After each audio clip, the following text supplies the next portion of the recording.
Direto ao ponto.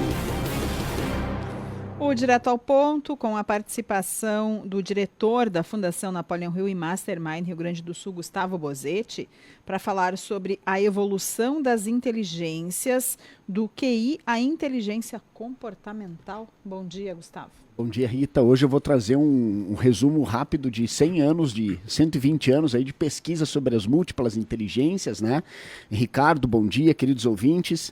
Em 1900, por volta do início do século XX, lá por 1900, um francês chamado Binet, ele observando e pesquisando o comportamento das crianças, ele percebeu que algumas tinham mais facilidade com provas matemáticas e com raciocínio lógico, e ele criou um teste de QI capaz de medir a inteligência daquelas crianças, e os testes de QI se popularizaram, e esse francês acabou sendo marcado pelos testes de QI porque ele passou a ser utilizado em alguns momentos em outros segmentos, né? Por exemplo, nas organizações, as pessoas que tinham um QI mais elevado eram as pessoas que recebiam melhores oportunidades. Nos exércitos, né? Começavam a morrer soldados lá, generais, comandantes, vão promover quem? Quem tem um QI mais elevado, e se percebeu que as pessoas que tinham melhor QI, ou maior QI, não eram as pessoas que tinham os melhores resultados. Aí o tempo foi passando e por volta de 1980, na década de 80, um americano chamado Howard Gardner, ele revelou para o mundo a teoria das múltiplas inteligências. No primeiro momento eram 7 as múltiplas inteligências, entre elas a inteligência emocional, e depois vieram outras inteligências, e esse conceito começou a ganhar força porque ele saiu da simplicidade de apenas um teste e de apenas uma inteligência, trazendo múltiplas inteligências como sendo importantes para o desenvolvimento das pessoas e o impacto nos seus resultados. Na década de 90, outro americano chamado Daniel Goleman, ele pulverizou no mundo, ele deu bastante notoriedade para um conceito que até hoje muitas pessoas usam, repetem, que é o conceito de inteligência emocional. Meus amigos e minhas amigas que estão na nossa audiência, o conceito de inteligência emocional já tem 35 anos, se calcularmos lá de 1990 para o tempo atual. E ele explicou muita coisa também lá daquele questionamento que se fazia antes, e nós sabemos que o controle das nossas emoções, a percepção das nossas emoções faz total diferença nos nossos resultados, da mesma forma que aquele raciocínio lógico revelado lá por Alfred Binet no início do século XX também é importante na nossa existência. Mais um tempo se passou, então eu estou falando agora de mais 10 anos, entrando no século XXI, aí por volta de 2000, 2001, um prêmio Nobel de Economia chamado Daniel Kahneman, mesmo sobrenome do zagueiro do Grêmio, aí Ricardo Sander, né? Daniel Kahneman revelou o conceito de economia comportamental, e nós somos fãs da economia comportamental, porque ele traz uma série de teorias.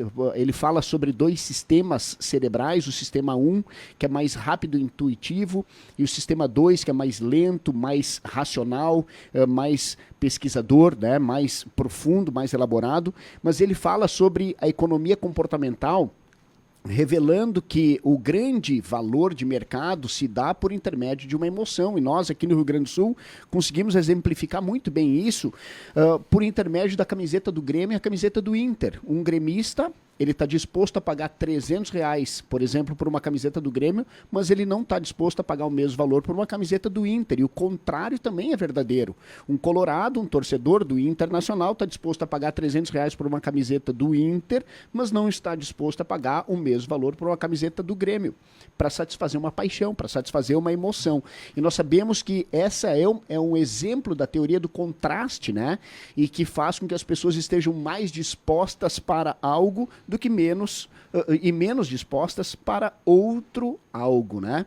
E nós, inspirado em toda essa evolução, eu, por exemplo, eu trabalho com a Fundação Napoleão Hill já há 16 anos, e a gente vem percebendo os movimentos de mercado, e em 2022 nós tivemos a oportunidade de publicar um livro chamado Prosperar, Como Resistir ao Teste do Tempo, revelando um conceito que nós entendemos que ele faz total diferença, inclusive utilizando a inteligência artificial, porque hoje, se analisarmos o raciocínio lógico das pessoas, Um ser humano, por mais inteligente que ele seja, ele vai ter dificuldade de superar a inteligência artificial, que faz análise combinatória e que em um comando, numa fração de segundos, traz uma série de análises e respostas para a palma da nossa mão. E nós entendemos que o ser humano que consegue se servir ou utilizar essas múltiplas inteligências, desde o QI, a inteligência intelectual, até a inteligência emocional, até a inteligência artificial, enfim, as múltiplas inteligências, ele sabe se comportar do jeito adequado. Ou seja, a resultante de todas as inteligências acaba se revelando no comportamento humano. Por isso, nós utilizamos o conceito de inteligência comportamental como sendo a inteligência do novo século, essa sim, né? E quantos de nós já escutamos aquela expressão, comportamento do consumidor? Nós precisamos acompanhar o comportamento do consumidor. Quem monitora o comportamento do consumidor vai perceber que essa sim é a inteligência do novo século. Vou dar um exemplo bem prático aqui. A pandemia acelerou algumas coisas a nível mundial. Muitas pessoas antes não sabiam efetuar uma compra online e hoje as compras online estão muito mais presentes no nosso dia a dia do que nós podemos imaginar. A concorrência muitas vezes não está na loja que vende calçado do outro lado da rua. Ela está na internet. As pessoas que têm comprado calçado por aplicativo, confecção, medicamento, supermercado, ou seja, quem souber utilizar a inteligência comportamental a seu favor tende a colher os frutos disso, né? O ser humano ele precisa ficar bom e saber se comportar em contextos extremos, né? Nós sabemos que pessoas que resolvem problemas simples, elas colhem resultados proporcionais ao tamanho do problema que tem condições de resolver. E quem resolve problema mais complexo, colhe os frutos disso. Ou seja, para finalizar minha fala aqui, analise os seus comportamentos, tanto nas situações cotidianas, quanto em situações extremas, como você tem se portado diante das adversidades que vêm surgindo ao longo da vida, e veja se uma nova adequação do teu comportamento dentro daquela situação não produziria um resultado mais satisfatório. E nós, da Fundação Napoleão Hill, acreditamos que isso tudo é desenvolvido. Pode ser desenvolvido, né? Tudo isso pode ser construído e pode ser treinado. Essas habilidades são habilidades treináveis. Essa é a dica de hoje. As nossas empresas aqui estão atentas para a inteligência comportamental? Você diria que é a maioria, é uma minoria? O pessoal está começando a observar mais isso? É uma boa pergunta, né, Ricardo? Sempre tem exceções, né? Mas a gente percebe que a grande maioria ainda não tem não está atenta a esse movimento da inteligência comportamental. Eu conversava antes com a Angélica aqui sobre alguns comportamentos, alguns microcomportamentos que nós percebemos na sociedade. Um exemplo, quando nós tratamos bem uma pessoa ou tratamos com atenção uma pessoa que tem representatividade na cidade e tratamos mal uma pessoa que talvez não tenha tanta expressividade assim, quem nós somos efetivamente? Nós somos o que trata bem ou nós somos o que trata mal? Né? Então, nós somos o que trata mal e vestimos uma carcaça, uma carapuça ou uma máscara para tratar bem quando nos convém. Quando você não responde uma mensagem, e a gente vê empresas que estão inseridas no Great Place to Work, por exemplo, cujo RH não responde mensagens para quem está fora, deixa a pessoa no vácuo, né? Então, é um paradigma que deve ser cuidado, aí, zelado, porque reputação nós estamos construindo a todo o momento, né? E reputação, certa vez eu escrevi um artigo, inclusive, aqui para o Grupo Independente. Construir uma boa reputação é uma tarefa de uma vida inteira, é como caminhar sobre uma corda bamba, né? E em qualquer deslize, descuido e falta de atenção, a tendência é a queda. E leva-se uma vida para se construir uma boa reputação, construindo bons comportamentos, e se bota tudo a perder numa falha comportamental, uma situação inusitada, um ambiente mais extremo faz com que a gente perca a razão muitas vezes e coloque tudo em jogo, né? Então, a resposta, Ricardo, a grande maioria das pessoas não está atenta à inteligência comportamental, ao comportamento do consumidor, e a recomendação é que perceba isso, né?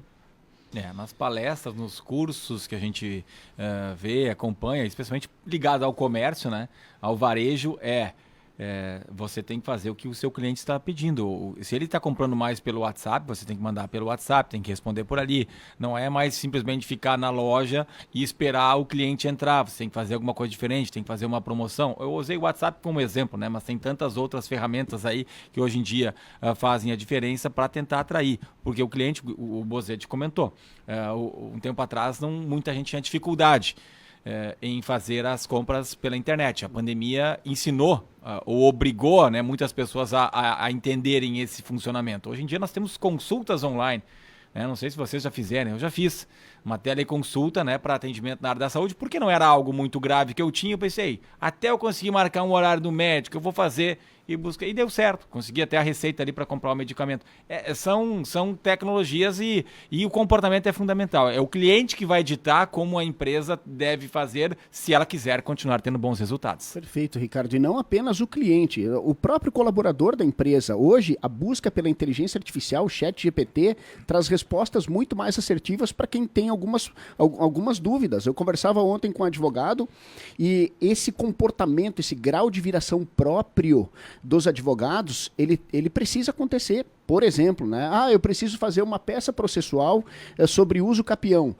Vai na inteligência artificial e procure isso. Esse é o teu comportamento que vai fazer com que tu saia na frente da grande maioria. Enquanto alguns ficam esperando a coisa vir pronta, outros buscam resolver as coisas. O comportamento, ele é o diferencial. O comportamento do consumidor é o diferencial no varejo, na prestação de serviços, mas também é o diferencial para quem está buscando alçar novos degraus dentro das suas empresas. Use a inteligência artificial por intermédio do teu comportamento para que tu colhe os frutos disso, né?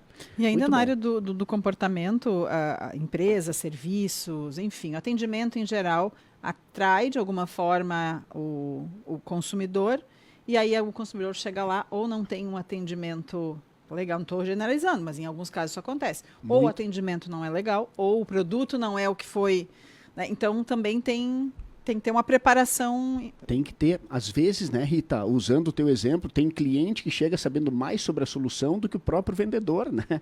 E ao invés do vendedor ensinar o cliente os seus benefícios ou orientar, ele acaba sendo orientado. Isso tudo é o comportamento, o perfil do comportamento de consumo. O Ricardo trouxe o exemplo da medicina. Tem paciente que já chega com o diagnóstico pronto para o médico, né? Por quê? Porque ele pesquisou, se serviu das inteligências e soube conduzir as coisas. Então, é interessante analisar o mercado sobre a economia comportamental, inspirado lá no Daniel Kahneman e também inspirado no que tem acontecido no mercado, né? O mercado sempre se adequa àquilo que ele entende que seja melhor para ele. O mercado despreza a história.